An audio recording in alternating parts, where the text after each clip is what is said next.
This is Social Leopards. I'm Bea. And I'm Beth. A leopard is a solitary creature living in the jungle, but often not seen or noticed. Are you a solitary creature trying to navigate the social jungle? This show explores loneliness and the many ways forward. Welcome to Social Leopards. Hello, Social Leopards. I'm Bea. And I'm Beth. And today we have Megan Devito with us here on Social Leopards. So Megan is a life coach, and she empowers ambitious women to overcome stress and anxiety and to build resilience. So welcome, Megan. Thank you. Thank you so much for having me. Yeah. So let's start by having you tell us a little bit about your journey on how you decided to become a life coach. So it's a funny story, actually. I was a teacher for about on and off for 20 years. I say on and off because I took time out to stay home with my babies when they were little. I taught part-time for almost all of that 20 years, which was amazing. Whether it was just doing morning kindergarten or afternoon kindergarten instead of a full day, or if it was I worked 3 days a week instead of 5, I was always really blessed to be in a flexible classroom situation. But I also knew it was time for me to go. I knew that the school, I could teach anybody anything, and they said, "Are you sure you want to be done?" And I'm like, "You want me to be done. This isn't my place that you don't want me to be here anymore. Like, I just, when you're done." And so I was looking for something that would allow me flexibility that I knew I was just going to fall in love with and naturally be good at. And that's a big ask, isn't it? Like it's a big ask to say, what could I do that I would be really good at that would allow me to be flexible and do these things and still be a mom, still be a swim coach and do all of these things that I love, but to really be able to help other people, because I knew that I could teach. And during this entire time, I was also in the process, I didn't know it at that point in time, I was also in the process of recovering from an anxiety disorder that I had from third grade. And so I was hedging up on 40 years old at that point, and starting to look at, what do I want to do with my life? Where do I go? And just really slowly changing my habits. And I listened to this audiobook, and she starts talking about working with a coach. I had coached swim team for years. And I was like, coaching? What is she talking about? This is not coaching. Because I was thinking swim coaching. And so I found out life coaching. I'm like, wait a minute. I got to know more about this. So I really was in this searching period of my life, figuring so many things out without recognizing it and realizing that, wait a minute, I've been doing this all along with facilitating in a classroom. We're asking more questions rather than just yammering out answers. So I just fell into it, and I was like, this is amazing. So I got my certifications and made my way out of the classroom, and I've been loving it ever since. Oh, that's a great story. I like that. Yeah, thank you. Yeah. So Social Leopards is born of the concept of helping people find ways from feeling lonely to feeling connected. And when we talk to people who describe themselves as lonely, we often hear about people who also at the same time share feelings of anxiety as their reason for feeling unable to move forward. From your perspective, to what extent do you see that same or a similar correlation between anxiety and a tendency towards feeling lonely? Yeah, it's such an important question right now with where we are in history, because we are in a loneliness epidemic, Yes, and we we're are. in an anxiety epidemic, aren't we? They go hand in hand. As much as I hate to blame all things on the pandemic, I really think that amplified something that we were going to fall into eventually anyway. It just threw us overboard. We're more connected than we've ever been. I could get on at any given time and connect with somebody in Taiwan if I wanted to. I wouldn't have to do anything. I'd just pick up my phone and I'm connected. But that connection is not the same as being truly, honestly, and authentically connected with other people. We're showing our highlight reels, and we're seeing other people's highlight reels. And those things are just making us feel more alone. We are not having those really emotional connections or even eye contact and face-to-face. Leaving the classroom, I taught high school for the most of my teaching career, and just watching those kids slip to a place where they can't look somebody in the eye to ask a question, or I don't know, you want me to call and make an appointment? There's no way I'm picking up the phone to talk to someone. And can I just text kind of do it online. So yes, we are connected, but we've isolated ourselves and we have this imaginary alternate reality where we think everyone else's life is perfect and we see their vacations, we see their houses, we see their, look at me over here doing this, but it's not real. So we've made ourselves feel so alone that we're afraid to even go out and find people. And that's really hard. And do you find that your clients also struggle with social skill deficits because of this as well? I would say that they think they struggle with social skills deficits. They don't. I recently did a phone call with a gentleman he was brilliant. He had his master's in chemistry. He had taught in Europe and in the Middle East and had recently moved to the United States. And he said, I'm sure it's because I don't speak English well. And I said, we've been on the phone for 20 minutes and I've not had not even on Zoom where I could see his face when he was talking. I said, I've not had any trouble understanding you. You speak really good English. I said, I don't think that's it. So I think we think that we do because we have these ideas of what our skills should be or what we think we can and we can't do, but we just haven't put ourselves out there to do it. So I think there's a big difference between thinking that you have a problem, but then actually having that issue. I would say for younger generation kids, high schoolers that I've worked with, yes. But for adults, we're just afraid that we're not as good as somebody else a lot of the time. You're reminding me of a situation in my past where my daughter, she's not my biological daughter, she's my husband's daughter, but I call her my daughter. And she had a baby and she was feeling a little isolated and she had a lot of pressure on herself to be the perfect mommy and all of these things were playing around in her head and she was becoming very anxious about it and she wasn't getting good sleep and all the other normal things that go along with being a brand new mom for the first time. And she one day just broke down crying, and it was because she was upset about being on Facebook, literally, and seeing all these perfect lives being shown in images and happy little comments, and she felt like a failure. And she's like, why can't I be that perfect mom out on Facebook and this and that and the other thing? And I think that's where it begins and ends, is because those are not, I think both my husband and I sat her down and said, look, nobody on Facebook is saying I had a crappy day today. They're all showing their best selves and touting their perfect moments, but those are just moments. Mm-hmm. And I think that gets in people's heads so much, and it's so easy to see the perfection out there, and it's hard to connect with that imperfect moment. And it really does. It messes with your mind if you let it. And to your point, I struggle honestly with exactly what you said, not posting the most perfect picture of myself or my family. And I really don't post a lot until Dennis knows I've taken 25 selfies. Okay, that's the one. And it's so much effort that I just don't post a lot because, Yeah. It's rough. Yeah. Go ahead. Oh, no, go ahead. Sorry. No, you go.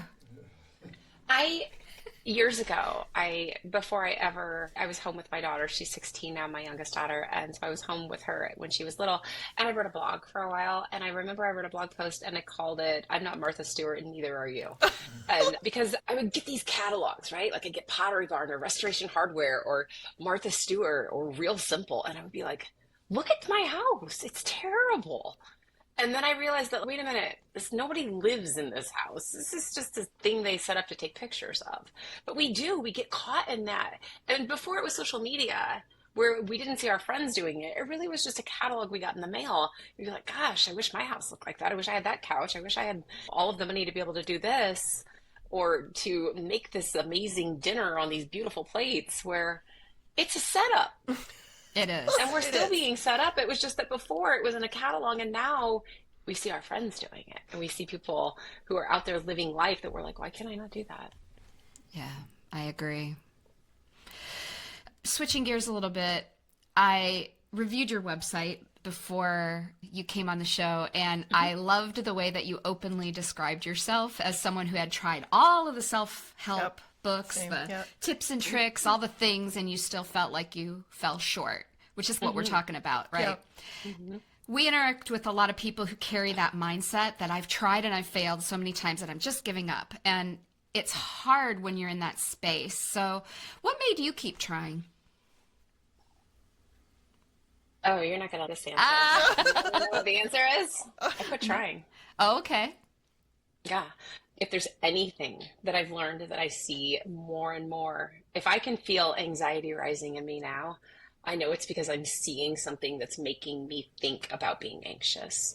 And the thing about being anxious is that it demands your attention, and it demands that you act now because it is urgent, it is deadly, it's going to leave you alone and isolated, or whatever your brain likes to tell you.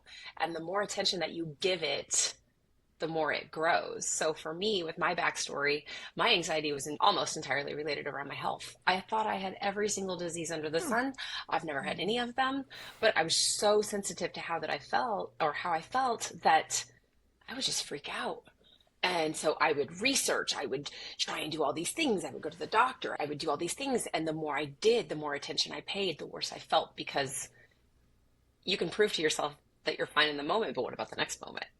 And so for me, it really was, I started doing things to, like, really accidentally falling into recovery, where I was raising 4 kids and I needed a break in the afternoon. So I started taking walks. And I noticed that when I got home from my walk, if I decided I wanted to eat another cookie, I was going to do it. So I was probably walking for cookies at that point, but I wasn't anxious. I wasn't as anxious. And I really started paying attention to, okay, these are the things that I want to do. And back to that idea of learning what life coaching was, I was listening to an audiobook that had nothing to do with anxiety and everything to do with just, it was You Are a Badass is what I was listening to. And I'm listening to this, I want to be one, but I had worn that "Hello, I am anxious" name tag for so many years that I didn't know. I'm like, I am absolutely not that. And she just said, worry is wishing for what you don't want. And I thought, who would do that? And I was like, oh yeah, me, I would do that. I would do that over and over again. So really came down to me not looking at those things that made me anxious. Instead of trying all the tips and tricks, it was me knowing one thing that I knew that would help me feel better, and finding that one thing and using it, instead of saying, oh, I'd better learn some more, because we know way too much. And I think that's part of the problem. We know what our neighbors are doing. We know everything that's happening in the news. We could go and Google any disease and any symptom, and we can know everything in 30 seconds. And our brains are not designed to do that. Oh, you're bringing me so many memories today in this little tiny conversation. Yeah. After my dad passed away, I was sure that I had all of the symptoms of all the things that were impacting him and caused him to pass away. And I went to so many specialists. I'm like, oh, I got a nosebleed. I got to go to the ENT. And he had skin cancer. And so I had this itchy spot on my back, and I was running to the doctor, and I went through that for a while. And I think that was more, for me personally, part of my grief, me not processing my grief appropriately. I was focusing in on the things that I thought I would then have control over if I could just identify what the problem was. Mm-hmm. Then I could fix it, and then I would start to feel better. And it was just this vicious cycle in my head. And finally, I got to the point where I needed to get some help, and I did. And it was not long thereafter that all the pieces started to fit, but that just brought that memory back. That it's a very common reaction, I think. Yeah, I think so. Lots of people go through those things, so it's not wrong. No. But wow. But I also think, and you probably know this, that there is a big piece of fear that's connected to anxiety, right? Because we're fearing something that maybe we don't even know what the fear is, but that fear is propelling that anxiety because it's the unknown. I know that my parents are in a difficult position right now. They're in hospice. And for a long time before we got to this point, I had so much anxiety, like, what if he falls? What if she falls? What if he has a car accident? And we had to put all these things into place. And now I'm in a better place. We're still going through it. But yes, it was definitely that fear of the unknown. Yeah. So brings me to another question. So there are a lot of people out there, and I get a lot of questions from just people, or we do actually, and they get told anxiety is, quote, just an emotion. So why is anxiety so real? Yeah, it's not just it is just an emotion, but Not it's just, a chemical right? reaction in your body, right? Right, It's a chemical exactly. reaction Right. inside your body. And if we can take it away from the things that you do when you feel anxious and the thoughts, that's really where the emotional part comes in. But what I found is that it's not one emotion. It's not usually one. So to your point about your dad passing, you're dealing with grief, you're dealing with fear, you're dealing with sadness, you're dealing with all of these different emotions. It's like a knot of emotions. And it's just the idea of my body feels so anxious that my brain starts spinning stories, anything to solve for the way that I feel. And really the way that your body feels is a chemical reaction, and emotions are just a chemical reaction in our body. So it's what we think about how we feel that's the problem. So, and that's what's so interesting about it is that you can say, how do you feel? I feel anxious. Oh, about what? Everybody has a different story, right? So if it was just that simple, if it was like, I feel anxious because I think that Susie over there is looking at me funny and now she thinks I'm not competent at work or something like that. If that were that easy, we'd be like, Susie's not looking at you, problem solved. But it's not. It's about somebody's health. It's about somebody's parents. It's about somebody's kid. It's about driving. It's about getting sick. It's about all of these different things. And it all goes back to us trying to solve for all of these underlying questions. To your point about your dad, yeah, it is really normal for most people. Doctors tend to think that they get the diseases that their patients have, because they know the symptoms. And as soon as they have one, they're like, oh, their brain starts spinning stories. So if we can cut off the feeling in our body from the thought process, that's really the ticket. Because yes, it is an emotion, but it's a lot of emotions that cause you to overthink. So anytime anything starts with what if, we just have to remember that's a guess. That's true. And so Yeah. being able to use that to say, while I feel this feeling inside of my body, this really horrible, uncomfortable feeling that I do not want to feel anymore, because I won't ever tell anybody that it feels good or it's not a problem. It is a problem. And if you don't know what to do with it, if you don't have that stopping point to say, okay, anything I think until that simmers down, I'm not allowed to believe anything that's going on up here. Your brain will tell you the scariest, wildest stories ever. If you can just say, I'm not allowed to believe it, I'm not allowed to believe it, I'm not allowed to believe it, it gets easier to say, oh yeah, I know what's happening. And then we can cut that cycle. And when you do that, you're taking the attention away from the feeling, because any attention that you give that feeling, your brain will interpret that as, oh, that really was important. Yeah. And when it thinks it's important, it doubles down the next time, and it makes a stronger reaction that lasts a little bit longer just to demand your attention. To your previous question, the less you do it, the more you teach your brain to not respond. Oh, it's okay, because everyone on this planet feels anxious sometime, but some of us just really are good at it, right? Some of us are like, I can drive this bus right off the cliff. and we don't need to. We don't need to, but it is really, it's a serious issue. It causes people to, it will take people down every time, and we see it all the time. But the solution isn't doing more, it's doing less, and that's tricky. No, I like that perspective on that. Absolutely. So are there certain types of anxiety that you deal with more commonly with your clients, or does it vary, or? Yeah, that's a really good question, because therapists listening to your podcast right now are probably like, sit down, lady. And I get that, right? I'm not a therapist, and I do not diagnose anxiety. Right. I do not treat people who have major anxiety disorders. I mean, if you are incapacitated and you cannot leave your house, I'm not your girl. You definitely need to go to a therapist. So most of the people who I help deal with that, I would call it low level hum, okay, where it's, I'm just keyed up all the time. I just can't relax. Anytime I get ready to go talk to my boss, I feel like I'm going to get sick. I can't even do it. So they're stopping themselves from doing the things that they want to do, but they're still living very quote unquote normal lives, right? Mm-hmm. So I would say people who, they're not saying, I know it's probably because my house burnt to the ground, right? And yeah, you should definitely go to a therapist. That's a big deal. And that's a major trauma, right? Actually, that's not me. That happened to one of my coworkers 2 years ago. Yeah. But yeah, if that happened to you, you might need some inner work on that. But if it's just, I don't know, I'm just so stressed out all the time, because stress is the precursor to anxiety. So if you're not to the point where you've, again, fallen off that cliff into an anxiety disorder the way I was, then I would say, yeah, those are the people that I tend to work with. That bigger game, that's a little more, that can be really dangerous. And I'm not gonna go there with people. I work with clients who actually see a therapist and work with me at the same time.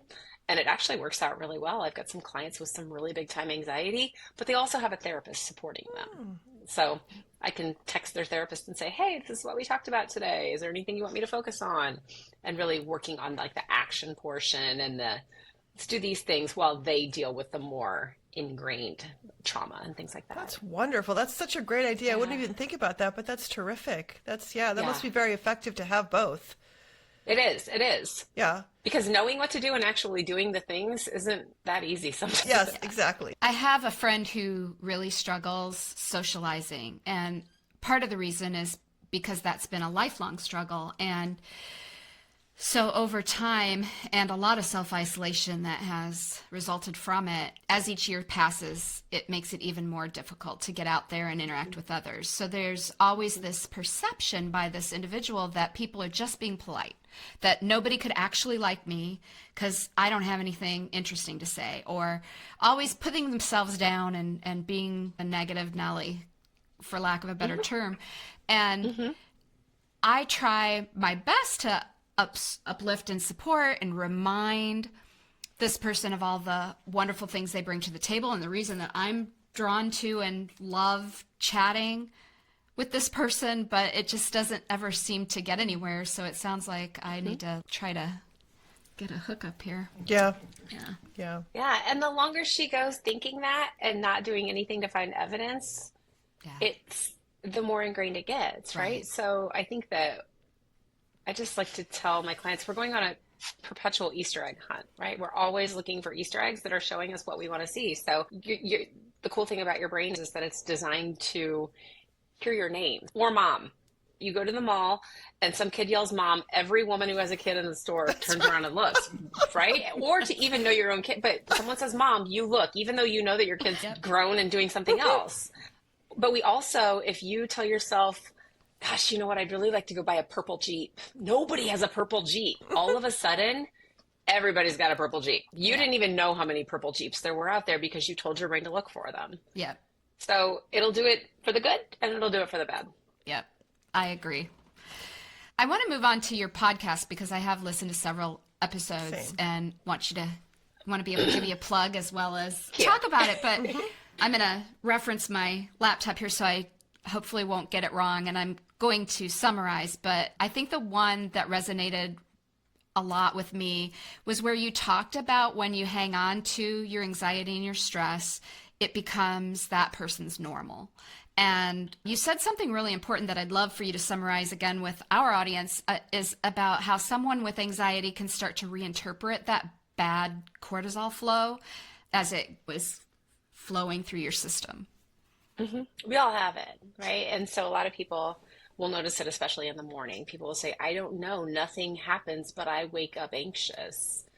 And yeah, that makes sense because cortisol is actually the hormone that tells your body, hey, brain, time to turn back on. So in the morning, thank goodness we have it, or we would just keep sleeping. But if you are really sensitive to how that hormone feels in your body, that stress hormone, which is the same one as if you get stressed out at work or at home, anything like that, it's the same hormone. So if you're really sensitive to how your body feels and you just say, this is me, I feel it all the time, you start to anticipate feeling bad. So because you're waiting for the next shoe to drop, you're always like, is it going to happen? You fear your own body. You fear that feeling of cortisol when you could actually look at that and say, oh, wait a second, I know what's happening right now. Because the feeling is what's important. We know the feeling is uncomfortable. So anxiety is interesting because some people will really be afraid of the feeling of anxiety in your body, and other people will be really afraid of what they think. And to me, my answer is always, it doesn't matter. It doesn't matter, because as soon as you recognize that feeling is there, That's what's important, because that feeling, again, we go back to whether you want to call it just an emotion or just a chemical reaction or just a feeling, you've survived that feeling over and over again. So instead of being afraid of it, you need to learn how to say, oh, the alarm's going off. I get it. The same as if you got a text and a notification came up on your phone. Yeah. I know what this is. And because I know what this is, step one, do whatever grounding technique that you found on the internet, you learned with your therapist, your coach, you made up yourself. It doesn't matter. You only need one. Use that to calm that feeling down. And until the feeling comes down, we don't believe anything we think. So it's really just like creating a different connection with your body and saying, yeah, I know it feels terrible, but I know exactly what it is. My best example of that was, I told you that for years I would just misinterpret it and I would think I was dying. I was shopping at Target a few years ago. This was well into my recovery. I was having a great day, right? Like I had Starbucks. I was at Target alone. I had spending money. It was a great day. And then suddenly I'm standing there in the aisle shopping for throw pillows and I'm like, what just happened? Like who knows? I'm 49. It was probably a hormone shift. It didn't, but the problem was that I knew what it was. It didn't matter. I was like, oh, I feel really anxious right now. So my best technique for me is always exhale for a really long time, take a slow inhale, hold on to it, exhale it again, and keep doing what you were already doing. It took 3 minutes for it to go away. In the past, I would have interpreted it as, oh my gosh, I probably had this thing happen and now this and this. I would have had a whole horror movie series written out in my head. I'm picturing you running out of the store, right? Yeah. Yes, crying, calling my parents. Do you think I'm going to die? No, it just doesn't do. I'm not saying it feels good, and I'm not saying that it goes away forever. I would never ever tell one of my clients, like, you'll never feel anxious again. That's not true. It's not true. Some people are more sensitive. They have more sensitive nervous systems. But when you recognize it as a feeling and you know how to take control of that feeling, it doesn't matter. And I think that's the trick.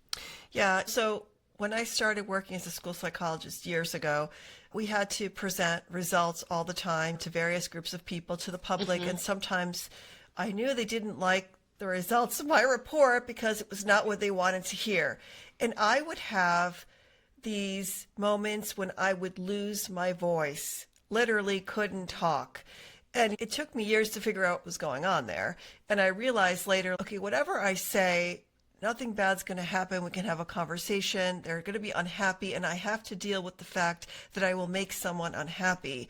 And but it took me a long time to get over that. So yeah, to your point, we definitely need techniques to figure out, number one, what is going on and how do you handle it? And that's really one of the first things that I do. I'm like, you need to tell me a time you felt anxious. Where did you feel it? It's almost always between our throat and our hips, almost. I've had some people say the back of their legs and their knees. I'm like, okay, that's fine. Their hands. I don't know if you watch Ted Lasso, but it's a great show about anxiety, right? Like great about anxiety, but Ted always does this. And it's funny because that's always a lot of times when I would start my hands. But yeah, know your own body. And if they're like, but I can't, I want them to be able to describe it as if they could use all their senses and tell me. I'm like, what color is it? Does it move? Does it not move? Does it make a noise? What does it look like? We draw it on a piece of paper. And I think really being able to get that familiar with it, that you've almost created this cute little friendly monster, just like, I loved it when Inside Out came out because I'm like, yeah, that's what I've been doing. Oh, yeah.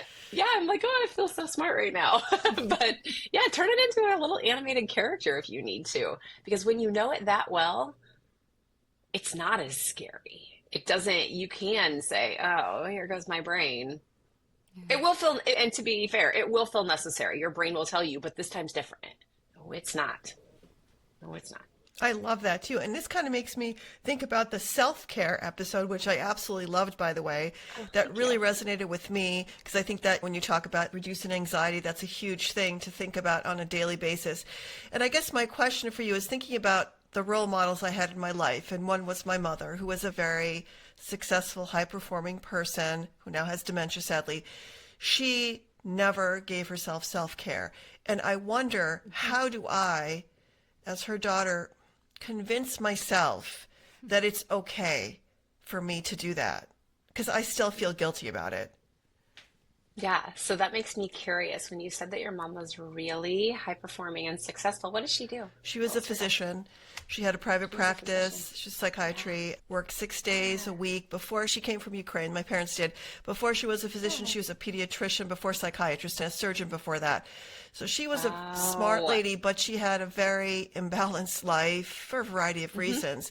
But I'm thinking in my head all the time, like, if I take time for myself, I know it's okay, but I still feel guilty. I always think, what should I be doing right now? Yeah, I wonder what your mom would tell her patients to do. Yeah, I think that was never a conversation. I just don't think it Yeah, was. I imagine that when let's say that you just have the flu, right? And they say you need to sleep, you need to rest, you need to relax, you need to drink lots of water, get Hmm. lots of fluids, you need to do these things, which is self-care, right? So she's telling her patients, I'm assuming she's telling her patients, these are the things you need to do to take care of yourself. But not me. I'm busy taking care of you. Correct. Right. Like I'm not going to do that. But she was telling other people to do that. What would she tell you to do? Yeah, I can't remember. No, I can remember one or two times in my lifetime when I was still living with my parents that I was able to stay home. And the one time was she sent me to school with chicken pox, okay? Oh, And the heck yeah. nurse said, "What is going on?" And I came home and she's, "I can't believe that I have to stay here with you. You have to, this was her. So, and the second time, I think I had a super high fever and I couldn't move. Oh, But yeah, and it's just, again, I don't think she was trying to be yeah. mean. She was so No. unaware. Yeah. Yeah. And there really is that, it's a very generational thing, It is. isn't it? You will push through. My parents are 78 and 72. And yeah, there is a different expectation of behavior back then. And I don't know, and maybe that's part of the reason why we are where we are today, right? We didn't learn how to do those things. Yeah, I'm actually doing a whole presentation on this to a group of women near me, right, on Wednesday evening. And it's all about you love everybody else in your life so much, which is amazing. Please do that. Please be a great mom. Please be a great doctor or a great speaker or a great banker or whatever you're doing. But if you really want to be the best for everybody else, you have to take care of yourself because you will get sick. You will be exhausted. You will fall apart. And then what? Then you have to judge yourself for not being able to be there. And I think just remembering that in order for me to be all of these things that I want to be for everybody else, and I really want I've said a million times, I want everybody firing on all cylinders, right? Like I want everybody out there being amazing for everybody else, but that starts with taking care of ourselves. And we're taught, I think, especially as women, to be that person, be the nurturer, give. And I say yes, but that doesn't mean not to yourself too. It has to be from yourself. And I do not like cliches at all. Like I say all the time, they're just gross to me. I don't like them, but you really can't pour from an empty cup. It's the most true of all the truths, right? I don't have anything left to give. I can't give you any money if I don't have any money. I can't give you the shirt off my back if I don't have a shirt. And I can't give you the attention and all of these gifts that I have if I give them all away. Yeah. Yeah. Wow. So let's turn the tables. I have at least one more question. I don't know. I could probably end up talking to you for Same. 3 hours, and Yeah, we don't yeah. have that kind of time today. Yeah. But so if I recognize in someone that they may be a little anxious, and I think in my friend group it's mostly like a little bit of social anxiety where people are very quiet or we have a meetup group that we talk about all the time that you'll see people say yes and then the day before they change their mind and they're not coming. And I know because I've seen it that some of this is anxiety based. So how can I, as just a friend or a supporter, help these people feel more comfortable when anxiety is what's driving them? Are there any nuggets of wisdom that I can be there for them or show up for them in a different way so that they can feel more comfortable taking that risk? Yeah, sometimes people just have to know that they're not the only person that feels it. I think just knowing, hey, would it be okay if I go with you? Or is it okay can I just sit here with you while you do this? And say, you seem like you might be a little anxious. It's okay. I felt that too. Can I just hang out here with you for a while? And letting them know that just that you get it sometimes is really eye-opening, especially when no matter how rationally we understand that a lot of people are anxious and this, or we have this way of telling ourselves, I'm the only one. And the only one that thinks this, everybody's looking at me. This is such a me problem. And I promise you it's not. Even people who think that their irrational, scary thought is completely them and their brain and there's something wrong with them, it's not. Every person that tells me something like, oh, you're not, if I tell you what I'm anxious about, you're going to laugh at me. I'm like, I promise you, you will not be the first person to tell me this. I've never had anybody, I'm sure at some point somebody was the first person, but it always is almost in line with, yeah, I had somebody that said something very similar. And just knowing that they're not the only one that feels that way, it's okay. Yeah, we all feel that way sometimes. And that right away takes the scariness out of it to be like, oh yeah, I felt that before too. That's really hard. How about if I go with you? Or I'll just sit here until you feel better. Especially if they're to the point where they're visibly anxious, almost to the point of panic. It's okay. I'm just going to sit here. Why don't you just sit here with me for a minute? And is it okay if you want to tell me? Just ask them questions about it. And it's funny when they start talking, they'll tell you things like, I know this sounds ridiculous. I know this isn't. It's like, yeah, that's what happens. Sometimes our brain makes up stories. Because I really do think there's a lot of value in knowing what's happening inside your body and knowing that, yeah, when you feel that way, my brain tells me some crazy stories too. Yeah. And one of the things that has helped me when I do, like if something's happening in my life, I'm raising teenagers, so lots of something's happened in my life. They're driving, they're doing things, they're scaring me every single day. And for me to say, yes, that's one thought. That's one thought, which means there's a lot more coming, right? We have 60,000 thoughts a day, and it's usually only the ones that scare us that we hang on to. Yeah. It's just like if we have, let's say that you put this podcast up and 100 people say, that was amazing. And you get one person who's, that girl, she's an idiot. She doesn't have any idea what she's talking about. It's always the one that sticks, though. There's always the one. We discount all of that other stuff in an effort to stay safe. And it's really just your brain doing exactly what it was designed to do. Yeah. It was designed to keep you safe and in a community and alive. And that means don't get embarrassed. Don't be the only one. Don't do any of those things. And definitely don't put yourself out there. So your brain's working really well. Yeah. In a really ineffective way, but yeah. Before we wrap up, what do you think has been the most rewarding part of your life coaching experience so far? I have met so many amazing women that do jobs that just drop my jaw. I was a teacher, that's great. But sometimes when you're a teacher, at least for me, I would be like, I'm just a teacher. I just teach high school. It's whatever. But I am meeting so many people that have these amazing, powerful jobs. And I'm like, how are they anxious? Like, it's so rewarding to, first of all, to be able to hear what they do and to be able to help them and to just watch them go even further in their careers or even further towards, some of them want to have it's a career goal, and some of them just want to be able to sit on the couch and watch a movie with their kids without feeling like they need to have the house be absolutely spotless or have every piece of laundry done. So whatever it is that they're doing, to know that they are participating in their life and that they're able to teach other people how to calm their anxiety down, because every person that learns how to do this can go teach 10 more people. That's a huge impact. I think that alone, and knowing that it's happening from women who work out in Hollywood to women who are staying home with their kids in the middle of Indiana, that's important, because it's not only a my town problem or your town problem. It's everywhere. And I'm talking with people in the UK and Australia. I'm like, spread this around your continent, do that thing, because that's how we knock it out. And it really is.